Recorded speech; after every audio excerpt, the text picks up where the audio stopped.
Magandang buhay po sa inyong lahat. Sa inyo rin po, Kabanong. Kilalanin niyo na lang po ko sa pangalang Simon. Ang kwentong ito ay kwento ng aking ama na tawagin na lang din nating Commander Bawang. 13 anyos ako noong mamatay ang aking ina dahil sa sakit na cancer. Wala kaming kapera-pera noon. Kaya wala rin kaming nagawa kundi ang hintayin na lang ang oras ni Mama. Sa aming dalawa ni Papa, siya ang mas apektado. Marami kasi siyang pangako kay Mama na hindi na natupad. Marami siyang gustong mangyari pero nawasak ang lahat ng dahil sa sakit. Mula nang mawala si Mama, nagbago na si Papa. Maayos pa rin naman ang pakikisama niya sa akin. Close pa rin kami sa isa't isa. Ang kaso nga lang, naging babaero si Papa. Kung sino-sinong babae na lang ang nakakasama niya. Hindi naman gwapo si Papa. Malakas lang talaga ang apil niya. At isa pa, kilala rin kasi siya sa lugar namin bilang si Commander Bawang. Si Papa ang leader ng mga samahan ng mga manunugis. Dahil sa kanila, nagawa nilang ubusin ng mga aswang nung nasa edad 14 anyos na ako. Para bang sa mga aswang niya ibinuhos lahat ng sama ng loob niya dahil sa pagkawala ng nanay ko. Tinawag na Commander Bawang si Papa dahil sa hilig niya sa bawang. Kinakain niya ang bawang kahit na hilaw. Lahat ng tungkol sa bawang ay gusto niya. Kaya naman wala ni isang aswang ang nakakalapit sa kanya. Parang bawang na rin kasi ang nananalaytay sa dugo ni Papa. Mataas ang respeto ng buong baryo namin sa kanya. Ganun pa man, parang pariwara pa rin ang buhay niya. Ang tingin lang kasi niya sa mga babae ay para usan. Gabi ng Lunes noon, Kabanong. Kakauwi lang ni Papa. Ang sabi niya sa akin ay galing lang siya sa meeting ng mga manunugis. Pero naamoy ko na amoy pabango na naman siya ng babae. Pa, nagluto na ako ha. Kumain na po muna kayo. Umupo agad si Papa sa harapan ng lamesa. Napangiti siya nang makita sa lamesa ang paborito niyang pork chop. Alam na alam mo talaga anak kung paano tatanggalin ang pagod ko ano. The best ka talaga anak. Pa, iba na naman ang kasama mo kanina. Sino na naman to? Napatigil sa pagmuya si Papa dahil sa tanong na yon. Nag-iisip na naman siya ng ibang dahilan na lagi namang gasgas. Ha? Ay, wala yun. Kakilala ko lang yun. Bago sa samahan. Oo, bago lang siya. May babae na sasamahan niyo, Papa? Ikaw talaga oh. Ginagawa niyo naman akong bata eh. Bago nga yun. Tapos, umalis na rin kagad. Alam mo pa, wala namang problema sa akin na mag-asawa ka na ng iba. Kasi, ilang taon na rin naman nang nakalipas eh. Pero pa, ang hindi ayos sa akin ay yung papalit-palit mo ng babae. Hindi tama ho yun. Bumuntong hininga na lamang si Papa at walang ganang uminom ng tubig. Hindi naman sa ayaw kitang maging masaya pa. Ang akin lang eh, gusto kong hanapin mo yung totoong makakapagpasaya sa'yo. Hindi yung pansamantala lang. Alam mo anak, takot na akong maging seryoso sa buhay. Sa mga babae. Takot na akong makaiwan lang din ako sa huli. Kaya mas maganda na yung ginagawa ko ngayon. Para kahit mawalan ako, hindi na naman masyadong masakit. Anak, hayaan mo na ako. Hindi naman kita pababayaan kahit na ganito ako. Ikaw pa rin ang prioridad ko. Hindi ko na ba talaga mababago yung nakasanayan nyo? Mabibigo ka lang anak. Sinasabi ko sa'yo. Natawa na lamang ako. Iniba ko na lang ang usapan bago pa mapunta ang usapan namin kay Mama. Siya nga pala. Napapadalas yata yung pagpupulong nyo ngayon pa. Bakit po? May problema ba? Nilunok muna ni Papa ang kinakain niya. Sandali siyang napaisip. Huwag ka na munang maingay anak ha. Kahit sa mga kaibigan mo, huwag na huwag mo munang sasabihin. Ho? O sige po, makakaasa ka pa. May nakarating kasi sa aming tip na may isang aswang ang gumagala sa gubat ng norte. May posibilidad na mapadpad yun dito kung totoo man na meron nga. Aswang po? Di ba naubos nyo na lahat sila? Kutob namin galing ng ibang probinsya ang aswang na sinasabi. Nako, mahihirapan kaya kayo niyan? Yung maraming ang aswang tinalo nyo dati. Mukhang kakayanin nyo rin yan. Napailing si Papa. Halata sa mukha niya na medyo nababahala siya. Ayon kasi sa impormasyon anak, hindi basta-basta ang aswang yon. Pinatay ng aswang na yon ang mga armadong lalaki sa gubat ng norte. Ibig sabihin, yung mga nakabaril nga nahihirapan. Kami pa kayang mga itaklang at pana ang mga hawak? Oo nga no. Mukhang problema nga yan kung ganyan. Malaking problema talaga anak. Lalo na kapag napadpad siya sa baryo natin. Napakadami pa namang buntis ngayon. Dapat kasi baog na lang lahat ng lalaki rito no? Nahinto ang usapan na yun nang sabihan ko na si Papa sa pagkain. Pagkatapos ay iniligpit ko na rin ang mga gamit namin sa bakuran. Maagang natutulog si Papa noon dahil maaga rin siyang aalis kinabukasan. Samantalang ako naman, nagpaalam muna ako kay Papa na lalabas. Pupunta kasi ako sa kaarawan ng kaibigan kong si G-Boy. Suot ang bago kong maong at itim na polo. Lumabas ako ng bahay kahit 9:00 na ng gabi. Kampante lang akong naglalakad dahil kilala naman ako sa lugar namin. Tinatawag nga ako ng iilan bilang si Baby Bawang. Ang corny pakinggan pero hinahayaan ko na lang. Pagkarating ko sa bahay nila G-Boy, marami pa ring nagiinuman sa bakuran nila. Tinawag niya ako kagad na makita niya ako sa labas. Simon! Halika rito, tol! Nahihiya pa akong lumapit dahil hindi ko naman kilala ang mga naroon. Kanina ka pa ba dyan? Naku, pasensya ka na ha. Naging abala kasi ako sa mga bisita Oo nga dami niyong bisita. Welcome pa ba ako? Oo naman baliw ka ba? Kahit nga ikaw lang, ox na ako Gusto mo palayasin ko na silang lahat Sira ulo. Ano ako, VIP? Oo, very ignorant person. Binatukan ko na lang siya. Pero nagsorry naman ako kagad nang maalala ko na siya pala ang my birthday. Pag-upo ko pa lang ay pinainom na kagad ako ni G-Boy. Pinakilala ko ni G-Boy sa mga kaibigan at pinsan niya. Pati na rin sa iba pang mga bisita. Nang 2 oras na ang nakakalipas, unti-unti na rin kumukonti ang mga tao. Nararamdaman ko na rin na meron na akong tama.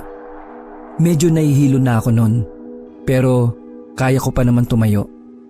Nang saglit akong iwan ni G-Boy, bigla na lang may umupong babae sa gilid ko. Maganda siya, maputi. Parang kamukha nga ni Don Zulueta. Siyempre, hindi ko na napigilan na hindi siya kausapin kung bakit siya umupo doon. Hi miss, may kailangan ka ba? Ngumiti muna siya sa akin. Sabay naramdaman ko na lang na nakahawak na siya sa braso ko. Anong pangalan mo? Tinanggal ko ang kamay niya sa braso ko. Hindi kasi talaga ako komportable kapag may babaeng hindi ko naman kilala tapos nilalandi ako. Magkaiba kami ni Papa. Kung si Papa ang ginanon niya, baka nakarating na sila sa langit. Bakit mo naman tinatanong? Ano bang kailangan mo? Nabigla na lang ako nang hawakan niya ako sa pisngi. Yung mga tingin niya sa akin ay parang may kahulugan. Nangungusap ang mga mata niya. Para akong naaakit. Kilalanin mo na lang ako. sa pangalang Ivana. Ivana? Oo, Ivana. Tandaan mo ang pangalan ko, ha? Huwag na huwag mong kakalimutan. Pagkatapos niyang haplusin ang pisngi ko, tumayo na rin siya at umalis. Tinanong ko kagad kay G-Boy kung may bisita ba siyang Ivana ang pangalan. Pero ang sabi niya ay wala. Nagtaka naman ako. Base kasi sa ayos at forma ng babae, parang imbitadong-imbitado talaga siya. Lasing ka lang pre, no ka ba? Sinong Ivana yung sinasabi mo? Wala akong bisitang ganon, no? At saka, nakita mo naman, walang nakadress na maikli dito kasi bawal yun dito sa bahay namin. Lahat ng babae, maayos ang suot. Napailing na lang ako. Hindi ako pwedeng magkamali nun. Ramdam na ramdam ko pa nga ang haplos niya sa akin. Ha? Seryoso? Pero meron talaga eh. Maniwala ka sa akin. Hinawakan niya pa nga ako sa pisngi eh. Pambihira. Kung alam ko lang na ganyan ka palang malasing eh, pinakain na lang kita sana ng maraming lechon at hindi na sana kita pinainom. Kung ano-ano nakikita mo eh. Sinubukan ko ring magtanong sa mga taong nandun. Pero maging sila, wala naman daw ibang babae ang lumalapit sa akin. Mula nang iwan ako ni G-Boy sa lamesa, ako lang daw ang nandun. O sige pre, uwi na lang ako. 12:00 na rin pala eh. O sige, pero ihatid na kita. Hindi na. Kaya ko namang umuwi eh. At saka, ang lapit lang naman ng bahay namin tol. Asikasuhin mo na lang yung mga nandito. Hindi nga, sigurado ka? Nag-aalala ako sa iyo eh. Ayos nga lang ako. Baby bawang kaya to. Si Raulo, kapag may nangyaring masama sa iyo, yari ako kay Commander Bawang, no? Okay na nga. Kaya ko na mag-isa. O paano? Uwi na ako ha. Tinapik ko pa si G-Boy sa balikat at saka umalis na rin ako. Maayos pa naman ang paningin ko noon kahit na medyo nahihilo na. Dahan-dahan lang akong naglakad para hindi ako matumba. Sa kasagsagan ng paglalakad ko, napalingon ako sa likuran. Nakita kong nakatayo si Ivana sa ilalim ng ilaw ng poste. Ivana? Ikaw ba yan? Nakangiti lang siya sa akin. Hindi siya gumagalaw sa kinatatayuan niya. Nasa aktong lalapitan ko na siya nang makaramdam ako ng matinding pagkahilo. Nawala na pala ako ng malay. Umaga na nang magising ako. Pagbangon ko, nasa gilid ko na si G-Boy. Pati na rin ang isa ko pang kaibigan na wala sa birthday, si Vandolph. Anong nangyari sa akin? Nasaan ako? Maraan akong bumangon at saka lang kumirot ang ulo ko. Baliw ka. Nandito ka na sa bahay niyo, no?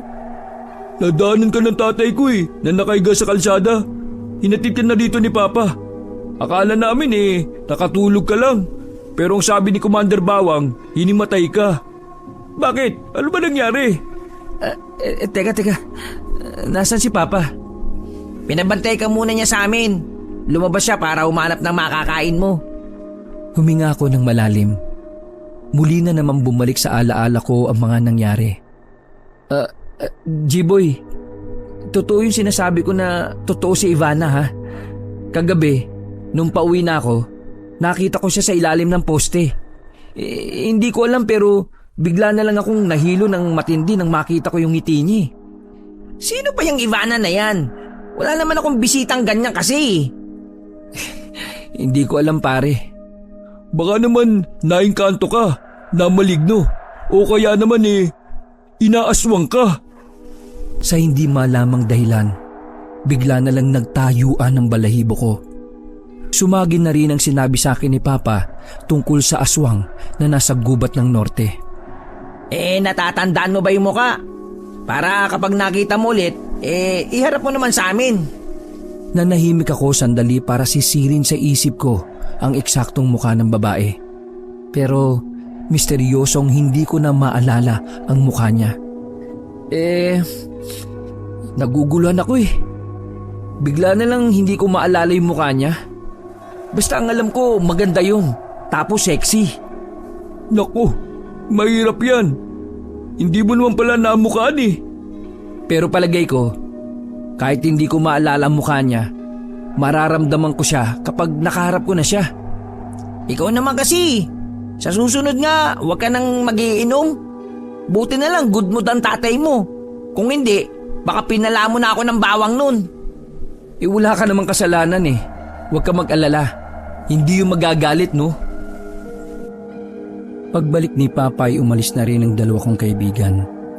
Nagpasalamat ako sa kanila dahil nalaman ko, binantayan pala nila ako hanggang sa magising ako. Samantala, seryoso lang ang mukha ni Papa habang nakaupo siya sa gilid. Malalim ang iniisip niya. Pa, paano mo nalaman na nahimatay ako at hindi ba siya nakatulog lang? Commander Bawang to. Malamang malalaman ko kagad. Aswang ang sinasabi mong babae, anak. Kung naalala mo lang sana yung mukha madali sana nating mapupuksa yan. Kahit anong gawin ko blanko na sa alaala ko yung mukha niya. Siya rin ang nagbura ng mukha niya sa alaala mo. Hindi siya basta aswang. Gumagamit siya ng itim na mahika. Walang duda, siya ang aswang na sinasabing nagmula sa bundok ng norte. Nandito na siya sa atin ngayon. Kung siya nga ang aswang na sinasabi niyo, bakit ako ang punteriya niya? Alam niya ba na anak mo ko o nagkakataon lang? Yan ang hindi ko pa sigurado. Kaya yan ang aalamin ko. Sa ngayon, dalin mo ito. Binigay sa akin ni Papa ang kwintas na may pendant na triangle. May mata yun sa gitna. Pangontra yan para hindi ka na mahawakan ulit ng aswang. Kailangan mo mag-ingat, anak. Dahil sa pagiging manunugis ko, pwede kang madamay. Napatigil si Papa sa pagsasalita nang biglang may babaeng boses ang tumatawag sa kanya mula sa labas. Parang natatarantang pusa si Papa na binuksan ang pintuan namin. Bumungad sa kanya ang isang sexy ngunit hindi naman kagandahan na babae. Si Madonna, isa lang siya sa 7 babae ni Papa. Anak, kuha ka nga ng pera sa bulsa ko. Tapos kain ka muna sa labas. O kaya punta ka muna sa mga kaibigan mo. May kakausapin lang ako. Sinunod ko na lang si Papa. Nasanay na lang ako na laging ganon. Kahit nga minsan natutulog na kami, bigla na lang akong magigising at maririnig kong may umuungol na babae. Kahit medyo masama pa rin ang pakiramdam ko, pinuntahan ko na lang ang bahay nila Vandolph. Sakto na si Vandolph lang ang nasa bahay nila dahil umalis ang iba niyang kasama. Oh, bakit pare? Ayos ka na ba? Medyo masama pa pakiramdam ko Umalis lang ako sa bahay. Nandun na naman kasi yung babae ni Papa. Alam mo naman, nagiging hotel bigla yung bahay namin kapag may nadating na chick si Papa Hanip din ng airpot mo, no? Kahit makunat na, may asim pa rin. Ang gaganda pa ng mga dinadala. Anong hanip? Nakakairita nga what if maging syota ni Commander Bawang yung aswang na nakadaupang palad mo? Umupo ako sa hagdanan nila. Malabo yung sinasabi mo. Commander Bawang nga Yung buong katawan ni Papa parang bawang, kaya hindi siya madidikitan ng kahit na sinong aswang. Kung sa bagay, pero baka lang naman. Wala pang 5 minuto na nag-uusap kami, bigla na lang akong nilamig. Para akong nasa loob ng ref. Nanginginig ako kabanong. Iba yung pakiramdam. Biglang bumigat at napansin yun ni Vandolph. Kaya naman, inalalayan niya ako papasok sa bahay nila. Uy, ayos ka lang ba? Kinakabahan ako sa iyo Nilalamig ako. Tapos pakiramdam ko, parang parang may nakatingin sa akin. May nakatingin talaga sa iyo. Ano tawag mo sa akin?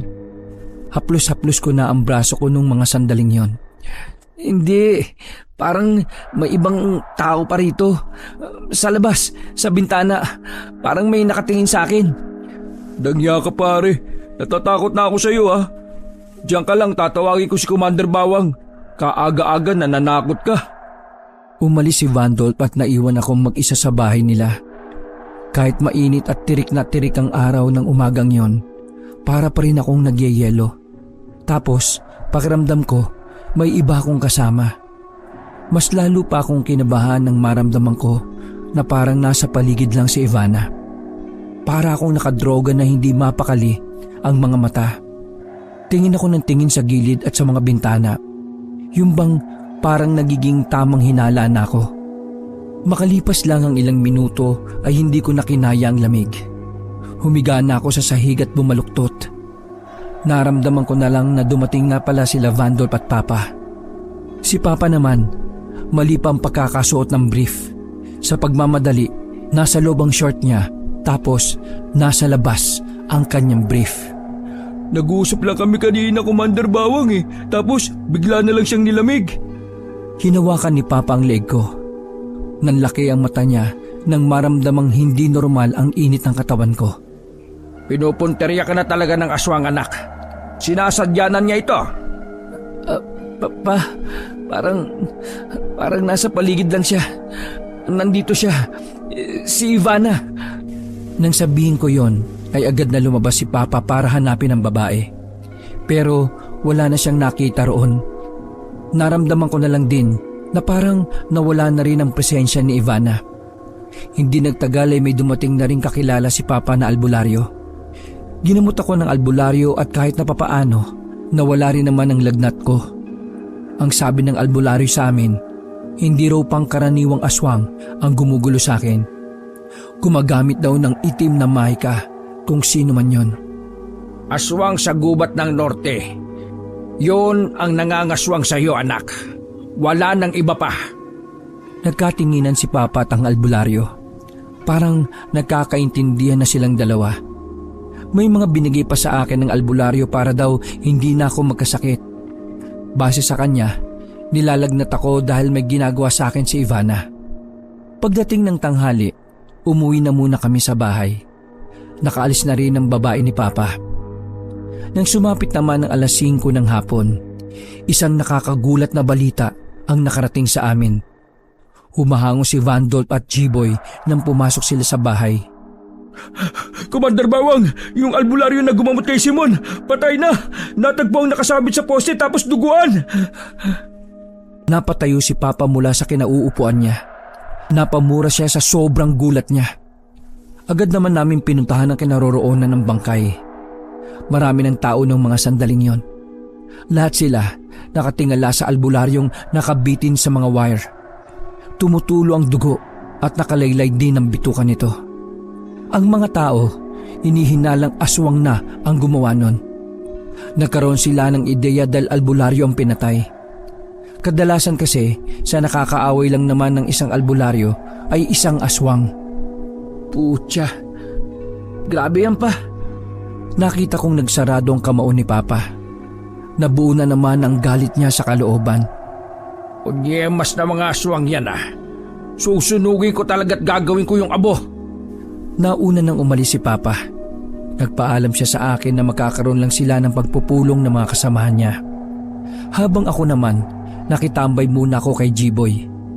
Takot na rin ako mag-isa nun sa bahay kahit pa marami naman akong pangontra. Habang nagkakape kami, hindi na nawala sa usapan namin ang bagay na yon. Bakit kaya ginugulo ka ng aswang kasi anak ka ni Commander Bawang? Di ba sila Commander ang umubos sa mga lahi nila dati? Baka gumaganti siya. Palagay ko, type lang talaga siya ng aswang. Kasi narinig mo naman yung kwento ni Simon, di ba? Hinahaplos-haplos pa siya sa muka. Boplax mo naman. Kaya yung ginawa ng aswang kasi lalagyan niya nga ng sakit si Simon. Siguro, kailangan muna natin maghiwa-hiwalay. Baka madamay pa kayo sa problema kong ito Anong maghiwalay? Wala ka namang makakasama kasi laging abala papa mo. Ayaw mo rin namang sumali sa sama nila. Dito lang kami, kasama ka. Oo nga, sasamahan ka namin. Kung sakaling may aswang, di lalabanan namin. Matagal ko ng pangarap may makaharap na aswang Maraming salamat Pero ayos lang sa amin. Basta pagkatapos ng lahat ng to, sabihin mo sa papa mo na bigyan niya ako ng babae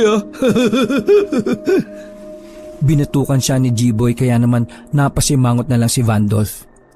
Naudlot ang usapan namin dahil bigla ko na namang nadama ang presensya ni Ivana.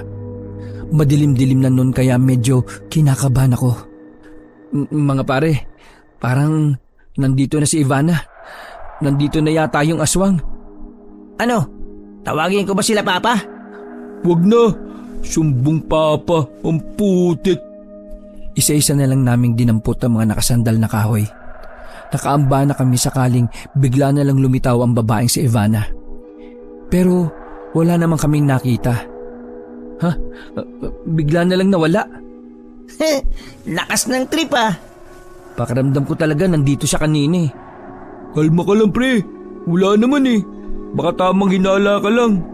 Alam mo, mabuti pa, pakikain na lang muna tayo dito kina G-Boy. Mukhang luto na yung pagkain nila eh. Uy, kapal naman ang mukha mo.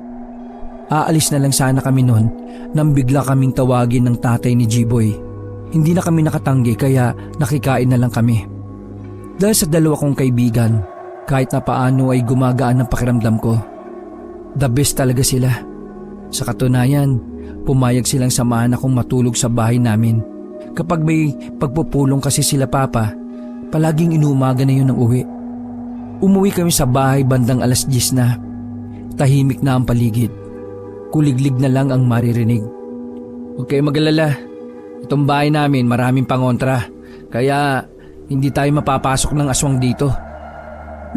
Pre, ano na pala mangyayari sa albularyo? Malamang ililibing yun. Anong gusto mo, lechon? Iimbestigahan daw ng samahan nila Papa ang nangyari. Aalamin nila kung sino ang aswang sa lugar natin. Nakakawindang no? Bigla na lang parang nakakatakot sa lugar natin. Pasensya na mga pre ha. Nang dahil sa amin ng tatay ko, aray! Napahawak na lang ako sa bato ko nang batukan ako ni G-Boy. Ulit mo. Sinabi ng ayos lang eh. At isa pa, malaki rin ang utang na loob ng mga tao kay Commander Bawang. Kung hindi nila tinalo yung mga aswang noon, di sana baryo na ito ng mga aswang. Oo, tama naman si G-Boy. Malaki ang nagawa ng tatay mo para sa lahat. Kaya itong ginagawa namin pagtulong sa iyo, malit na bagay lang to. Tumango na lang ako bilang pagsang-ayon. Maya-maya lang ay naglatag na lang din ako ng higaan nila sa kwarto ko. Dahil bisita ko sila, siyempre sa sahig lang sila, ako nasa papag. Natapos ang kwentuhan namin ng 12:00 na ng gabi. Nakaramdam na rin kami ng antok pero hindi pa man kami nakakatulog. Naramdaman ko na lang na may nakatingin na sa bintana. Kahit nakasarado yon, parang pakiramdam ko may tao sa labas. Nung unay hindi ko na lang pinansin. Para ka ako makatulog na rin yung dalawa. Pero hindi ko inaasahan na maging silang dalawa ay nakakaramdam na rin pala. Pre, amoy ihi ng 50 years old itong kumot ko ah. Pero seryoso, may nagmamasid yata sa atin. Ganito pala yung nararamdaman mo, Simon. Parang nakakapraning ah. Ano, sabi ko sa inyo eh. Nanahimik lang kami saglit para makiramdam. Pinagpawisan kami ng malamig nang marinig na may tao na sa sala namin. Malabong si Papa yon kasi kapag yun dumadating, tinatawag niya ako kagad. Pero wala akong naririnig. Biglang may kumatok na sa kwarto ko. Hindi ko binubuksan hanggat walang nagsasalita sa labas. Dinampot ko na ang arnis sa gilid habang si Vandolph at G-Boy una nang hinawakan. Oh, bakit una niya kinuha niyo? Ano to? Pillow fight? Paulit-ulit na katok lang ang naririnig ko. Ilang beses akong nagtanong pero ayaw sumagot. Hanggang sa nabigla na lang ako dahil boses ng babae ang nasa labas. Pero hindi yung boses ni Ivana. Hindi ko rin naman siya nararamdaman. Pagbukas ko ng pinto, bumungad sa amin ang babae ni Papa na si Madonna. Lumuluwa ang dibdib sa sobrang laki. Nasaan ang papa mo? Hindi ko alam kung bakit at anong ginagawa ni Madonna sa bahay noon sa ganoong oras. Kahit sabihin ko sa kanya na wala si Papa, ay ayaw niya pa ring umalis. Nakaupo lang siya sa sofa namin. Wala siyang pakialam kahit nasundutin pa siya ng surot doon. Tahimik lang naman si Madonna. Nagyoyosi tapos parang malalim ang iniisip. Kami namang tatlo nasa kwarto lang. Hinayaan namin nakabukas lang ang pinto sa kwarto para makita namin si Madonna. Binabantayan ko rin kasi kung anong ginagawa niya. Nak ng mga tokwa tong talagang mga to, oh. Mga manyakis talaga to. Oh. Kung makatingin kulang na lang eh. Maglaway kayo eh. Baka nakakalimutan nyo, babae yan ng papa ko ha. Oo, alam namin. Pero pare, paano ba makakuha ng ganyang babae? Ang ganda, sexy, makinis, tapos medyo bad girl yung datingan. Matinik ang papa mo. Parang tamban lang o kaya bangus. Ang sarap kaliskisan ng papa mo eh. Nakakainggit. Tumingin ako ulit kay Madonna. Saka ko lang napagtunan ang suot ni Madonna. Sobrang iksi, tapos hapit na hapit pa sa kanya. Kahit sinong katulad ni Papa at ng dalawa kong kaibigan, maaakit talaga sa kanya. Pero ako hindi. Talagang si Ivana lang ang nakakuha ng atensyon ko. What if si Ivana yan? Baliw ka talaga. Paano magiging si Ivana yan eh? Magkaiba silang tao. Paano mo naman nasabing magkaibang tao? Hindi mo nga maalala yung mukha ng babae. Alam nyo, kung si Ivana yan, matagal nang nalaman ni Papa na aswang yan. 1 buwan ng syota ng tatay ko yan eh. Ilang beses na nilang giniba yung papag sa kwarto ni Papa. Nanahimik ang dalawa na mapagtanto nilang may punto naman talaga ako. Malabong maging si Ivana si Madonna. Wala akong nararamdaman na kahit kaunting bakas sa kanya. Mga ilang sandali lang, kumaway sa akin si Madonna. Pagtayo niya, ang sabi niya ay nagpahinga lang siya saglit. Lumabas na siya ng bahay namin. Tumayo pa kaming 3 para sundan siya ng tingin. Pero wala pang 10 segundo, narinig na lang naming sumisigaw si Madonna. Nataranta kami kaya naman agad kaming lumabas. Nadatnan namin si Madonna na nakahandusay na sa gilid ng bakuran namin. Nang tapatan ko ng ilaw, nakita namin ang dugo na umaagos mula sa leeg niya. Oh, pre! Inatake yata ito ng aswang eh. Kagi! Di ba kalalabas lang niya? Diyos ko, mga kapitbahay, tulong! Tulong! May aswang na umatake!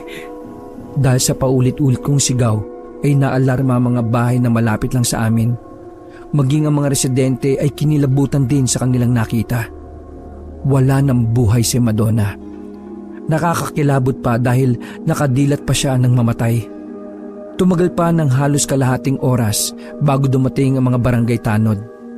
Mga lasing pa kasi ang mga tukmol. Sakto din naman na kauuwi lang din ni Papa. Napaaga ang uwi niya dahil nakaabot kagad sa kanya ang nangyari kay Madonna. Punyemas naman oh. Anong nangyari dyan? Kahit na isa lang si Madonna sa mga babae niya, kita ko sa mukha ni Papa ang lungkot at galit. Si Madonna kasi talaga ang pinakapaborito niyang syota. Dumalaw siya kanina rito, hinahanap ka niya. Sabi ko, wala ka pa. Kaya hinintay ka niya saglit sa loob. Tapos, nung lumabas na siya para umuwi, nagulat na lang kami kasi sumigaw siya ng malakas eh. Saglit lang yun. Paglabas namin, nakahandusay na siya ng ganyan. Nang maabutan namin siya pa, ganyan na siya. May dugo sa leeg. Pa, iniisa-isa yata ng aswang lahat ng taong may kaugnayan sa'yo. Nakita ko na namang nagsarado ang kamao ni Papa. Kapag nasa ganong lagay siya, alam kong nabubuhay na naman sa kanya ang galit. Ayaw na ayaw kasi niya na nawawala ang mga tao sa paligid niya. Sumama ka muna sa mga kaibigan mo ngayong gabi. Magsasagawa kami ng paghahanap sa punyemas na aswang na yan. Hindi ba ako pwedeng sumama? Wag na. Makakaabala ka sa operasyon namin. Hindi ka naman marunong humawak ng pan at itak. Aasikasuhin ko muna itong si Madonna. Pagkatapos yung magbigay ng salaysay sa mga otoridad, wag na muna kayong uuwi sa bahay. Sumang-ayon na lang ako sa kanya. Seryoso na ang tono ng pananalita niya. Kaya nararamdaman ko na magkakaroon na naman ng kaguluhan sa baryo namin. Mga kalugar, ako bilang si Commander Bawang, nais kong ipaalam sa inyo na muli na namang may naligaw na aswang sa baryong ito. Pinag-iingat ko ang lahat. Kung wala naman kayong gagawin sa labas, lalo na sa gabi, manatili na lang kayo sa loob ng bahay. Hindi basta-bastang aswang ang kalaban natin dito ngayon. Hindi siya kagaya ng mga naonang aswang na tinalo namin. Nabalot ng bulong-bulungan ng paligid. Gabing-gabi na, pero ang ingay pa rin sa area namin. Matapos kaming kausapin ng kapitan at matapos maipasa ang bangkay ni Madonna sa morgue, nagpaalam na rin si Papa sa amin. Babalik na siya sa mga kasama niya. Kaming tatlo naman ay sinamahan ng 3 barangay tanod para makauwi sa bahay nila G-Boy. Dapat doon na lang tayo sa inyo eh. May mga pangontra doon, di ba? Dito sa amin wala eh. Di mo ba talaga naiintindihan? Walang talaba mga pangontra dahil nagawang makalapit ng aswang sa bahay namin. Kaya nga may nangyari kay Madonna, di ba? Alam mo, makita ko lang yung ibada na yan, lalaplapin ko talaga yan para manahimik na siya. Kulang lang yata sa dilig yun eh. Napapailing na lang kaming pumasok sa bahay nila G-Boy. Tulog na ang mga tao sa kanila. Kaya naman sa sala na lang kami naglatag ng banig. Nakaramdam na kami ng antok doon kaya naman agad din kaming nakatulog. Kinabukasan, bumangon ako agad. Sinamahan ako ni Vandolph habang si G-Boy naman ay nakanganga pa rin natutulog. Habang naglalakad kami ay nagtataka kami kung bakit ang dami naming nakakasalubong na tao. Nagbubulungan at parabang may pinagchichismisan na naman sila.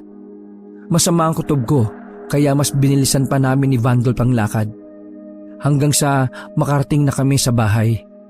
Naabutan ko si Papa at ang ilang miyembro ng manunugis na kasama niya. Lahat sila ay may mga dalang armas. Pero sa gilid, may isang bangkay ng kasama nila na tinatakpan lang ng dahon ng saging. Commander Bawang, anong gagawin natin ngayon? Hindi basta-basta kumilos yung aswang na yon. Sobrang kakaiba niya. Nabawasan tayo ng isa dahil sa bilis niyang gumalaw. Pasensya na, Commander Bawang. Akala ko talaga tinamaan ko na yung babaeng yun eh. Pero nagulat ako kasi nasa kabilang direksyon pala siya. Gumagamit siya ng itim na mahika kaya ka nalito. Nasa kanan talaga siya pero sa kaliwa ka tumira. Sinadya niya yon. Iwan niyo na muna ako sa laban na ito. Ha?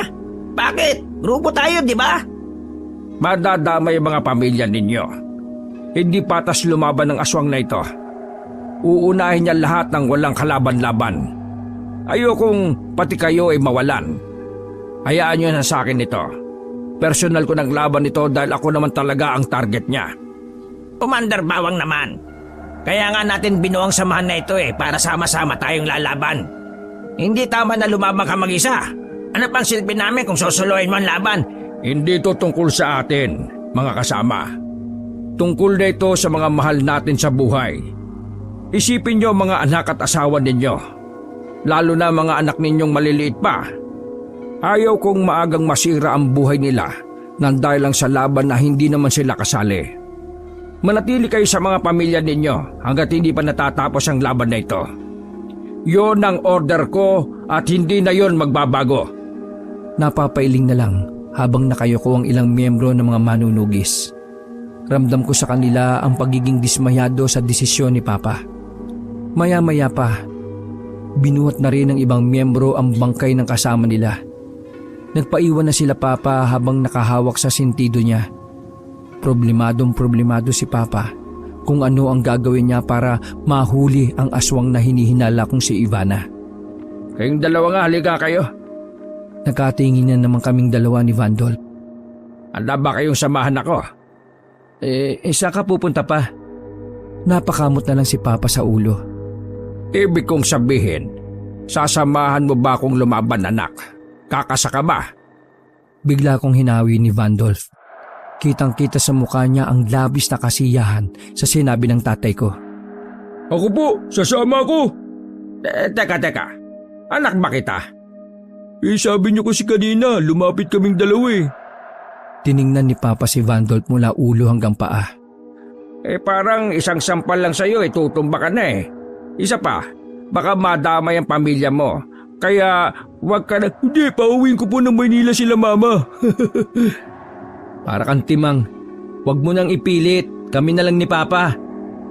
Gusto ko rin magsilbi sa baryo natin, no? Gusto ko maging kagaya ni Commander Bawang. Pero hindi ako babaero at tatawagin akong... Ano? Commander Sibuyas! Pwede ka sa circus, magaling ka magpatawa eh. Tumayo si Papa at tinawakan sa balikat si Vandolph. Pasensya ka na, Rudolph. Laban na naming mag-ama ito. Kailangan ka ng pamilya mo. Walang taga-igib ng tubig kapag namatay ka. Nadismaya si Vandolph sa sinabi ni Papa. Matagal na kasi talaga niyang pangarap na makasama at maging miyembro ng mga manunugi sa baryo namin. At mas nadismaya siya na imbis na Vandolph, Rudolph ang itinawag sa kanya. Nagmukha pa sa tuloy reindeer.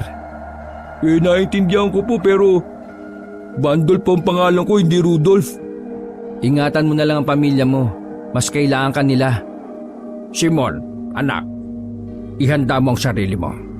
Aalis tayo mamayang gabi para sanayin ka kung paano humawak ng armas. Handa na po ako pa. Para sa lahat, para sa baryo na ito.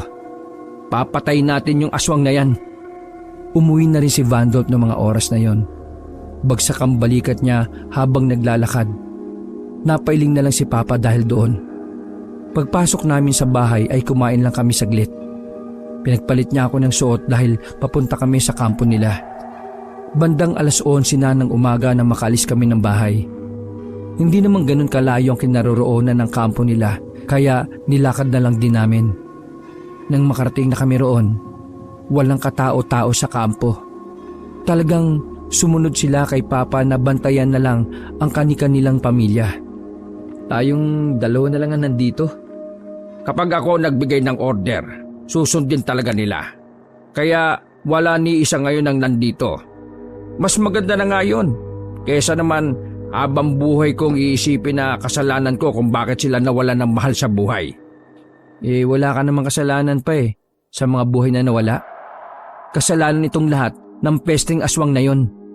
Kaya gagawin natin ang lahat para mapuksa yung aswang na yan. Gumaganti siya sa lahat ng napatay naming aswang noon. Hindi siya titigil, anak. Pa, yung mga babae mo pala, anong gagawin mo sa kanila? Huwag ka mag-alala. Lahat sila ibinigyan ko na ng pera para umuwi ng Maynila. Dami niyong pera. Siyempre, kapag marami kang babae, dapat marami ka rin Ha? Napalingon kaming dalawa ni Papa sa kaliwang banda nang marinig namin na gumalaw ang halaman doon. Dinampot agad ni Papa ang itak na nakasabit sa dingding. Kinuha ko na rin ang isa namang palakol. Marahan kaming naglakad ni Papa patungo sa halamanan. Lumabas ka diyang hayop ka! Magtos tayo! Walang tumugon sa kanya. Nakadagdag pa sa kaba namin ng paghangin ng malakas. Nang gumalaw muli ang halamanan, ay nakaamba na si Papa ng taga. Nanlaki na lang ang mga mata namin nang lumabas ang naroon. Lintik talaga, oh! Naningkit ang mga mata ni Papa nang bumungad sa amin si Vandolph at G-Boy. Nakangiti pa talaga ang dalawa. Oh, bakit kayo nandito? Ito kasi si Vandolph Pinipilit ako na sumama sa kanya. Gusto raw kasing sumama nito sa sa gagawin yung laban. Ikaw, Rudolph, ang tigas ng ulo mo, ha? Kapag nadamay ang pamilya mo sa ginagawa mo, huwag mo kaming sisihin. Hindi naman sila madadamay. Ako pong bahala. Basta isama niyo lang ako sa inyo. Sige na. O G-Boy, uwi ka na. Okay na ako rito. Gago ka ba? Papauwiin mo ako mag-isa? Kasama na lang din ako. Sumakit ang ulo ko sa dalawa. Hindi ko inakala na magagawa nila kaming sundan. Wala na kaming nagawa ni Papa kundi hayaan na lang silang dalawa. Pumasok kami sa bahay na nagsisilbing hideout nila Papa. Namangha kami nang makita ang mahahabang patalim na nakasabit lang sa mga pader. Meron din mga pana at kung ano pang mga armas. Oh, astig talaga maging manunugis. Commander Bawang, gusto kong sumali talaga sa inyo. Umisi lang si Papa at inihagis ang mahabang itak kay Vandolph. Sige, tagayin mo ako. Nabigla kami sa sinabi ni Papa. Nakaramdam ako ng kaba nang makitang seryoso ang mukha niya. Oh, ano po? Tagayin mo ako, ngayon na! Bakit po? Bago ka maging manunugis, dapat hindi ka takot pumatay. Sa ngayon, hindi ka pa pwede. Gusto niyo po ba ako nalang tumaga sa inyo, Commander Bawang? Tumingin lang sa kanya si Papa. Kinurot ko na lang si G-Boy para manahimik siya. Pumesto si Papa sa harapan namin. Saka siya umupo sa upuan na parang trono. sigurado na ba kayo sa pinapasok nyo? May oras pa para umatras. Lalo ka na, Rudolph. Pa, Vandolph nga. Kanina ka pa Rudolph ng Rudolph eh. Hindi na po magbabago isip ko. Gusto ko pong magsilbi sa baryo. Ako po, basta kung nasaan si Simon at Bandolph, doon na rin po ako. O sige, maya-maya lang isasanayin ko na kayo. Ayoko nang tatanga-tanga ha. Kahit ikaw, Simon, kahit anak kita, hindi ako magiging mabait pagdating sa pagsasanay. Istrikto ako. Tumango kaming tatlo bilang pagsang-ayon. Bago kami sumabak sa pagsasanay na gagawin sa amin ni Papa, nagpahinga na muna kami roon.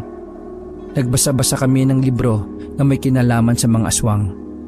Pagkatapos, nagkusang loob na kaming maghanap ng mga tuyong kahoy para gawing panggatong. Huwag kayo masyadong lalayo ha. Marami namang sangad dyan sa gilid-gilid. Mag-aalas 6 na. Bumalik kayo kagad ha. Pagkatapos natin kumain magsasanay na tayo. Sige pa, babalik kami kagad. May kanya-kanya kaming dalang itak noong mga sandaling yon. Kampante naman kami kasi nasa area kami ng kampo nila Papa. Isa pa, may mga dala naman kaming pangontra. Kaso, hindi ko nga lang alam kung tatalab ba ito o hindi. Medyo nakakatakot naman dito. Sure ba kayo na maghahanap pa tayo ng kahoy? Kailangan natin ng kahoy, no? Paano natin makakatay at maluluto yung manok? Angat-ngatin mo. Manahimik na nga muna kayo. Tumingin-tingin kayo sa paligid para mabilis tayo makahanap ng kahoy. Nanahimik na silang dalawa at itinuon na lang nila ang atensyon sa paghahanap ng kahoy. Hindi naman kami gaanong lumayo. Sa paligid lang din kasi ay may mga nakakalat naman na kahoy. Paisa-isa ay nakakakuha naman kami. Nang medyo marami-rami na ang naipon namin, niyaya ko na silang umalis. Pero paghakbang pa lang namin ay bigla na lang kaming nakaramdam ng pagkahilo. Para kaming inaantok. Bigla kong naalala ang nangyari sa akin nung nawalan ako ng malay. Pilit kong nilalabanan ng antok. May makita kaming babae na nakatayo sa gilid ng punong bayabas. Pre, anong nangyayari? Inaantok ako, pre. Hindi ko na yata kaya labanan. Simon, hindi mo na ba ako naaalala? Ako ito, si Ivana. Nang iangat ko ang tingin ko sa kanya, misteryosong wala naman siyang mukha. Malabo lang siya sa paningin ko. Maging sa paningin din ng dalawa kong kasama ay walang mukha si Ivana. Bakit mo ba kami ginugulo? Anong kasalanan namin sa iyong aswang ka? Todo dilat ako ng mata dahil anumang oras ay maaari ako makatulog. Pagtingin ko sa gilid, nakahiga na si Vandolph. Nandito ako para maningil, Simon. Sisingilin ko si Commander Bawang sa lahat ng pinatay niyang aswang noon. At para magawa ko yun, sisimulan ko sa mga mahal niya sa buhay. Tumawa ng mahina si Ivana. Ang tawang yon ay nagdulot ng mas lalong kilabot sa amin. Para siyang demonyo na nasa ilalim ng lupa. Maganda ka na sana eh. Kaso aswang ka pala. Sinasayang mo yung ganda mo eh. Kung ginamit mo ang kagandahan mo sa akin, di sana masaya tayo. Visit pre. Makakatulog na yata ako. Mabuti na lang ay may pumasok na ideya sa utak ko sa oras na yon. Mabilis kong dinukot ang itak at sinugatan ko ang palad ko. Nang maramdaman ko na ang kirot, ay nawala bigla ang pagkaantok ko. Ganun din ang ginawa ko kay G-Boy. Nagising naman si Vandolph nang sugatan ko rin siya sa palad. Sa pagkakataong yon, nakita na namin ang tunay na mukha ni Ivana. Nawindang kami dahil sobrang layo ng inaasahan namin. Sakit, Gagi. Bakit mo ko sinaksak? Tangoks, inuwaan lang kita. Huwag kang OA dyan ha. Mga pre, tingnan nyo. Bakit matanda na yan si Ivana? Ay, ulagya. Wala nang asim yan ah. Mas kulubot pa yung mukha niya kaysa sa puwet ko eh. Walang iyakang Ivana ka. Akala ko maganda ka. Ang pangit mo pala. Halimaw! Matalino kang bata ka. Ewan ko na lang kung kayanin nyo akong tatlo. Unti-unting nagpalit ng anyo si Ivana. Mas humaba ang mga binti niya at nagkaroon siya ng matutulis na kuko. Humaba rin ang dila niya. Juan, 2, 3, takbo! Naunang kumaripas ng takbo si Vandolph. Wala na kami nagawa ni G-Boy kundi ang sumunod na lamang sa kanya. Mabilis kami nakabalik sa kampo. Naiwan na namin ang mga tuyong kahoy. Takang-taka naman si Papa kung bakit kami hingal na hingal. Ilang segundo muna kaming hindi makapagsalita ng maayos. Oh, nasaan na yung mga panggatong? Anong problema? Commander Bawang, Anong ano? May... Pa, yung aswang, si Ivana, nasundan tayo. Iba na ang kanyang anyo. Naging matanda. Inilabas na kaagad ni Papa ang namumukod tangi niyang katana. Mga lintik.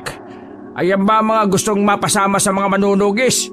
Wala pang ginagawa sa inyo yung aswang umurong na kaagad ng mga bayag ninyo. Sige, doon kayo sa likod. Para kami mga bata na nagtago sa likuran ni Papa. Nakikiramdam lang kami sa paligid ng mga oras na yon. Maya-maya pa, nagulat na lang kami nang may lumundag sa gilid namin. Naabot ng aswang si Papa sa balikat. Nakalmot siya pero hindi yun ininda ni Papa. Parang wala lang nangyari. Ipinakita mo na rin ang totoo mong itsura.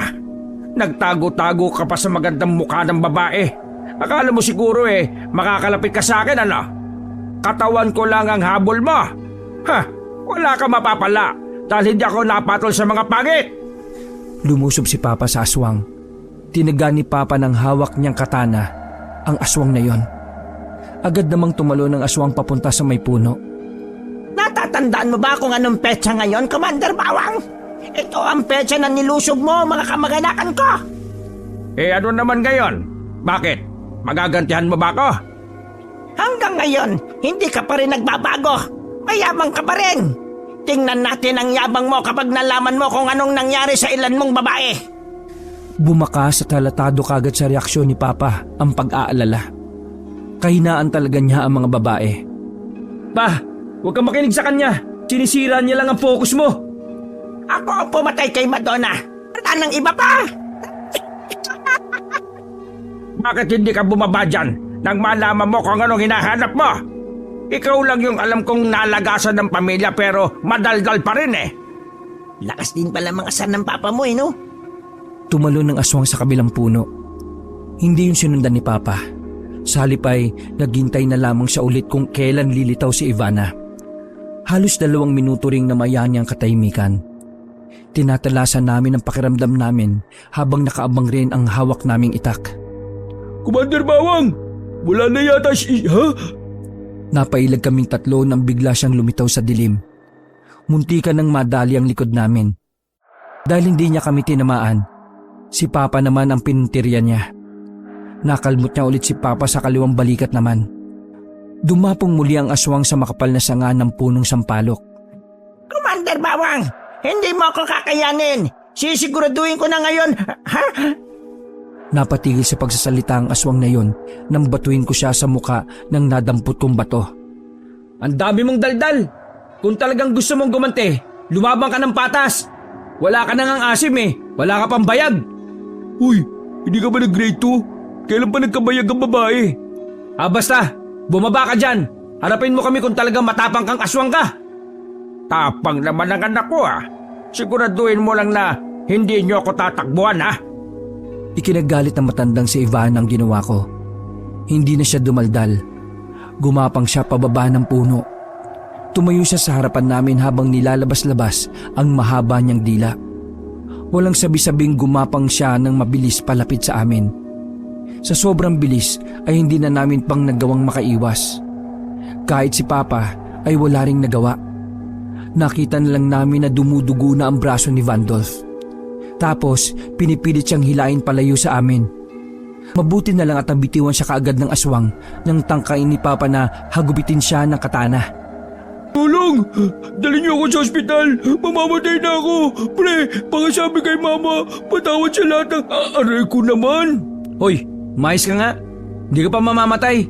Malayo sa bituka yan gusto mo pa bang ilapit ko Maabdi na nga Oy, aswang! Huwag mong idamay ang mga yan!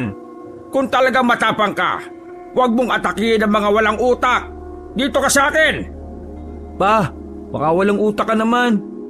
Iwan ka namin dito eh. Gumilit mo na kayo. Bibigyan ko lang ng leksyon tong aswang na ito. Galante papa mo ah.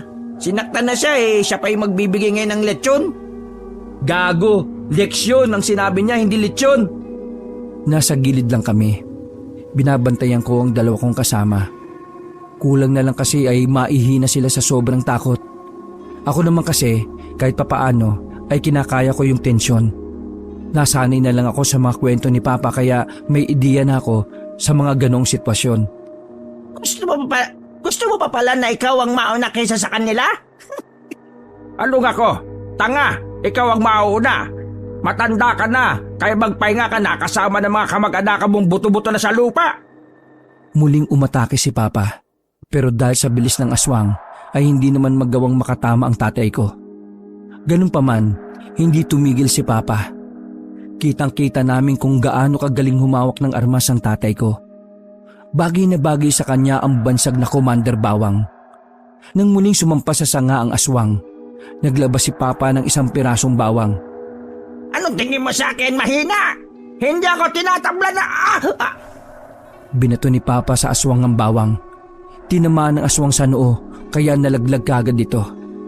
Kung hindi ka tinatablan ng bawang, anong nangyari sa'yo? Mahilo-hilo ang aswang na si Ivana. Agad din naman siyang nilapitan ni Papa. Nasa aktong tatapusin na siya ni Papa nang biglang nagbago ang ihip ng hangin. Nabahala kami nang makitang parang nakakaramdam ng hilo si Papa. Nakahawak na siya sa ulo niya. Pa, sugatan mo sarili mo para hindi ka makatulog. Lumingon sa akin si Papa. Gagawin na sana niya ang sinabi ko pero muli siyang inatake ni Ivana. Isang mahabang kalmot ang ginawa niya sa likod ng tatay ko. Dahil doon, tuluyan ang nawalan ng malay si Papa. Tawang-tawa si Ivana na akala mo mababaliw na. Lalapitan ko sana si Papa nang makita naming dinakma na ni Ivana ang tatay ko sa paa. Pasensya ka na bata. Dadaling ko muna ang tatay mo. Gagawin ko lang sisig. Gutom na ako Hinila niya si Papa paalis. Sinubukan kong sumunod pero masyado siyang mabilis. Inis na inis ako sa sarili ko noon. Dahil wala man lang akong nagawa. Mura ako ng mura dahil sa sobrang pagkadismaya sa sarili. Pre, wala namang magagawa yung pagmamaktol mo Mabuti pa, gamutin muna natin si Vandolph. Kapag natapalan na itong sugat niya, pwede naman nating sundan yung papa mo. Pasensya na. Sige, tara sa loob. Inakay namin si Vandolph. Pinaupo namin siya at kinuha ko ang mga benda nila. At kinuha ko ang mga benda nila Papa at ilang pang gamot sa sugat na naroon. Ito naman kasi si Vandolph Kung makaarte, akala mo talaga hanggang laman loob yung sugat Nakita mo ba si Commander Bawang? Puro sugat ang katawan niya, pero nakakatayo pa rin. Gusto mo pang maging katulad niya pero ganyan lang iiyak ka na. Nakto, hindi ka pwedeng maging Commander Bawang. Dapat sa'yo Commander Sibuyas, iyakin ka Ito naman may sugat na nga yung tao, sisermonan ka pa. Oo, tama na yan. Huwag na kayo magtalo. Vandolph, natapalan ko na yung sugat mo. Kung gusto mo, maiwan ka na lang dito. Kami na lang ni Jiboy ang susunod kay Papa. Napaayos ng upo si Vandolph at agad na tumutol. Ayoko magpaiwan dito, no? Baka mamaya di na kayo makabalik Sasama pa rin ako sa inyo. Vandolph, pre, takot na takot ka nga Kailangan namin yung talagang papalag sa aswang. Magiging pabigat ka lang kung wala ka namang may tutulong. Masakit na katotohanan pero dapat tanggapin mo. Sige na, pangako. Tutulong na ako kahit na may sugat ako. Magtiwala kayo sa akin. Gaganti ako sa aswang na yun. Ay naku, tigas ng ulo mo. Napalingon kami sa isa pang bag ni Papa na nakalagay sa gilid ng mga nakasandal na kahoy.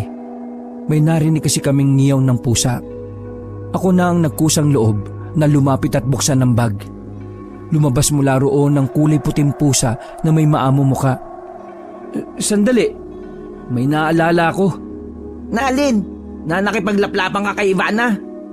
Tama, itong pusang ito, makakatulong ito sa atin. Ha? Naalala ko nung sinabi sa akin ni Papa bago kami umalis, kung sakaling matangay siya, ituturo ng pusang ito kung nasaan si Papa. Sigurado ka ba dyan? Bakit? Kompas ba yung utak ng pusang yan? Tingnan mo mukhang gutom pa nga eh. Galing daw ito sa isa pang kilala ni Papa na albularyo. Parang itinali yata ng albularyo ang buhay ng pusa sa tatay ko. Ewan ko basta ganun. Sundan na lang natin siya kung saan tayo dadalhin ng pusang yan. Sigurado ka dyan? Baka mamaya dalhin tayo niya sa langit. Nagningingiyaw lang ang pusa sa amin. Nang bitiwan ko yon ay nagsimula ng lumabas ang pusa. Sinundan namin kung saan yun pupunta. Para talagang sinasabi ng pusa na sumunod kami sa kanya. Dahil kapag nawawala na siya sa paningin namin, humihinto siya para hintayin kami. Astig pre, mukhang totoo nga yung sinasabi mo Ngayon na ako nakakita ng ganyang pusa. Matalino. Yung pusa kasi sa amin magnanakaw lang ng galunggong Halos umabot kami ng 1.5 oras sa paglalakad. Huminto na rin ang pusa sa paglalakad. Kinabahan na kami kasi akala namin narating na namin ang kinaroroonan ni Papa at ni Ivana. Yung pala, nanghihingi lang pala ng pagkain ng pusa.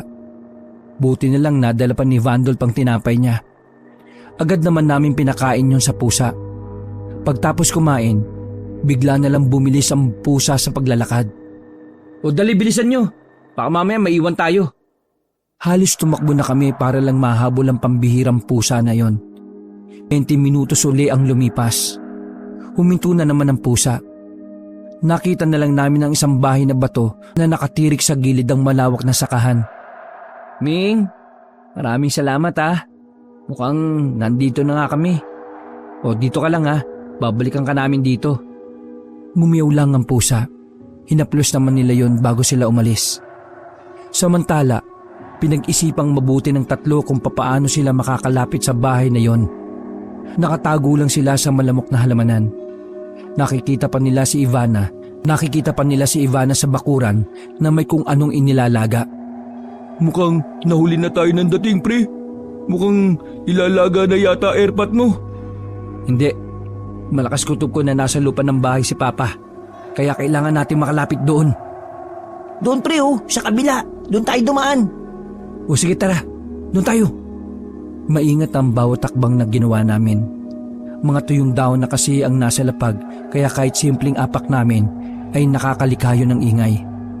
Halos 5 minuto rin kaming naglakad ng nakayuko dahil sa sobra naming bagal. Nang ilang metro na lang ang distansya namin sa bahay at bakuran, nasipat namin si Papa na nasa loob na parang natutulog lang na nakahiga sa mahabang lamesa. May mga gasera naman doon kaya kitang-kita namin siya. Mga pre, anong gagawin natin? Lusob agad? Pao na mamatay? Hindi, may naisip ako pero delikado. O ano naman yan? Ayoko mag-sacrifice Pwede akong lookout. Hindi. Magpapakita ako kay Ivana. Dilis kong atensyon niya. Kapag nailayo ko si Ivana, kayo ang papasok sa loob para kunin si Papa. Ano, kaya niyo ba? Tulig, delikado nga yung naisip mo. Baka ikaw naman ang mamatay dyan. Kaya nga dapat mabilis niyong makuha si Papa at magising niyo kagad siya. Sugatan niyo lang ang kamay, kahit maliit lang na sugat. Sugat lang? Uy Bandol, baka naman saksakin mo Habang nasa akin ang atensyon ni Ivana, tumunod kayo sa akin kapag okay na si Papa. Ano, naintindihan niyo ba? O sige pre, gagawin namin ang makakaya namin. O sige, dito lang kayo Kapag nakita niyong hinahabol na ako ni Ivana, saka kayo lumabas. Nang masiguro kong planchado na ang plano, naglakad ako ng kaswal palapit sa bakuran ni Ivana. Napansin niya kagad ako. Nanlaki ang kanyang mga mata at hindi siya makapaniwala. Nanlisik kagad ang tingin niya sa akin. Mukhang mas lalo kang tumatanda kapag hindi ka nakakakain ng tao Ano, uugod-ugod ka na Ivana? Ano mo nalaman ang lugar na ito? Anak ako ni Commander Bawang. Hindi mo ba naisip na pwede kong manahin ng talino niya? Hindi. Wala naman sa itsura Ganun ba? O sige, tapusin na natin to ngayong gabi. Tapang-tapangan lang ako sa mga oras na yon. Pero ang totoo, parang gusto nang tumakas ng kaluluwa ko sa katawan ko. Hindi naman ako duwag. Sadyang alam ko lang talaga na wala akong panama sa aswang na yon. Wala akong kaalam-alam sa pakikipaglaban. Dahan-dahan nang naglakad si Ivana. Unti-unti na namang nagbabago ang anyo niya. Pinakita ko sa kanya na natatakot ako nang sa ganun ay habulin niya ako. Tumakbo ko palayo doon nang makita kong tuluyan na siyang naging aswang. Epektibo ang ginawa ko dahil hinabol ako ni Ivana.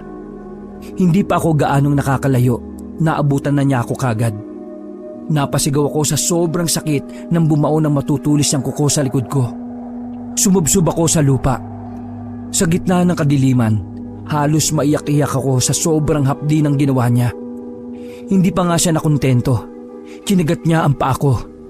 Buong pagsisikap ko na lang na tinaga siya.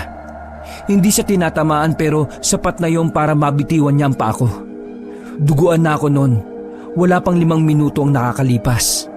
Dasal na lang ako ng dasal noon na sana'y nagising na nila si Papa. Makulit ka masyado. Ngayon, pahihirapan muna kita hanggang sa ikaw na mismo ang tumanggap ng kamatayan mo. Tama. Mas masakit yon para kay Commander Bawang. Ang malaman na nagdudusa ang nag-iisa niyang anak hanggang sa mamatay. Dinakma ko ulit ni Ivana sa ulo. Inalis niya sa kamay ko ang hawak kong itak. Dinikit niya ang ulo ko sa katawan ng puno. Sabay kinalmot naman niya ako sa dibdib. Ilang beses niyang inulit-ulit yon hanggang sa masira na ang damit ko. Sinasadya niyang hindi malalim ang kalmot para hindi ako kagad mamatay. Kahit mapatay mo ko, hindi mo pa rin maalis ang katotohanan na nilagas ni Commander Bawang ang mga kamag-anakan mo. Hindi mo na sila may babalik kahit patayin mo pa ako. Manahimik ka! Wala akong pakialam kung wala na sila sa akin. Ang mahalaga na lang sa akin, mawalan din ng mahal sa buhay ang Commander Bawang na yan! Nagtulo-tulo pa ang laway ng aswang na yon. Ang baho din ng hininga. Parang nung unang siglo pa huling nag-toothbrush yun. O sige na, patayin mo na ako. Sige ka, kapag nagising si Papa, mayayari ka talaga. Hindi siya magigising dahil hindi niya nalabanan ng itim na mahika na ginamit ko sa kanya. Paano mo nasabi na hindi siya magigising? Bakit? Sigurado ka bang mag-isa lang akong pumunta rito? Hindi ko man gaanong nakikita ang mukha ni Ivana. Alam kong parang nagbago ang timpla niya. Napagtanto niya rin siguro na naisahan ko siya. Anong sinasabi mo? Bakit hindi mo alamin sa sarili mo? Nagawa ko pang tumawa noon para insultuhin siya. Sa galit niya, binuhat niya ako at hinagis sa katawan ng puno. Bugbog talaga ang katawan ko noon, pero parang hindi ko na nararamdaman dahil namamanhid na ako. Medyo nahihilo na rin ako noon. Hindi yun dahil sa antok, ngunit dahil yun sa bugbog at sa mga sugat ko. Dapat sa iyo mamatay na kaagad para maramdaman ng tatay mo ang pakiramdam kung paano mawalan ng anak. Tinutok na ni Ivana ang mahahaba niyang kuko sa dibdib ko.